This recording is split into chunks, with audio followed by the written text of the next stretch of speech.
of them. They're the Clippers. They got their own stadium now, and it's pretty impressive. They've also been pretty hot since the All-Star break, 15-9, and even more than that, they've gone 11-2 in their last 13, with wins that included Memphis. Can't talk about winning streaks without mentioning Memphis, the Cavs and the Knicks.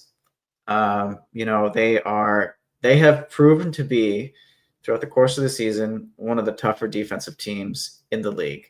Not what you thought you were going to get going into this year, but that makes it ever more impressive. Ivica Zubac has. I mean, we've always known him as like a good, like high IQ defender, a good rim protector, just a big boy. He's a big guy.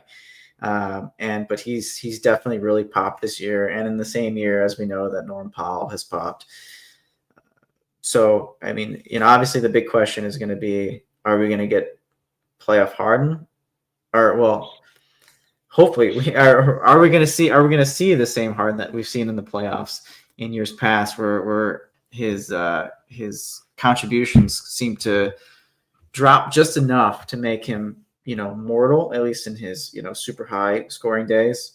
And then now even though he's looking like he can still be a really good floor general, are we going to see that same guy come playoff time? Obviously he hasn't been like a super high scoring player this year, not the most efficient season he's had, but I mean he's still getting it done night after night, and it doesn't help that it doesn't hurt rather that he has Kawhi next to him, who's like a 20 plus point per game scorer at a very high efficiency. I don't see any reason to think that we're not going to see that version of Kawhi in the playoffs.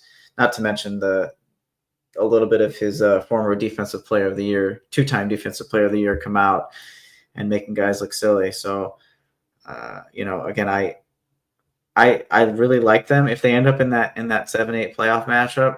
I really like them against Memphis. If that's how it really ends up playing out, I'd be scared to play them in a win or go home type game.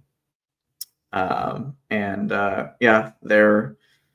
see. Up next, they have the Spurs, the Rockets, the Kings, and then that game that we mentioned, that ever important game against the Warriors to close the season, which could have some big implications.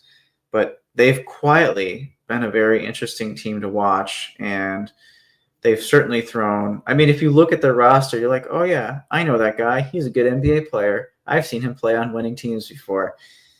They've thrown together a roster this year that even minus Paul George, which that didn't turn out to be that bad of a move after all. Even minus Paul George, they've been rather impressive. So yeah, I'm curious to see what kind of noise they can make as well.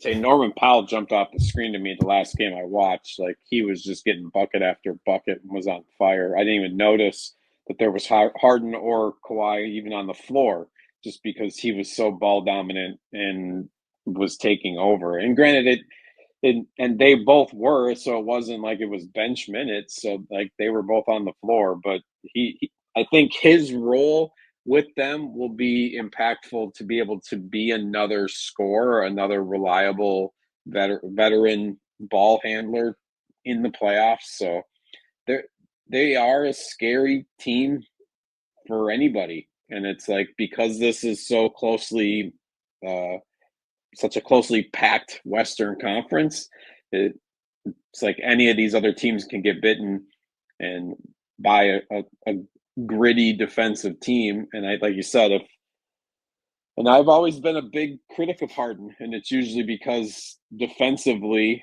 he doesn't usually want to show up in the playoffs. And granted, there's been a few occasions where he makes the right decision, and maybe he's getting older and wiser as far as to positioning and knowing where to be, and versus just trying to be straight athletic, staying in front of somebody. So I think there's potential there. And obviously you'd hope that, like you mentioned, the Kawhi factor maybe rubs off on him a little bit, and then playoff time, he's going to see playoff Kawhi, hopefully if he's healthy, like be able to see it right in front of him. And hopefully that brings out a little bit more of defensive-esque Harden.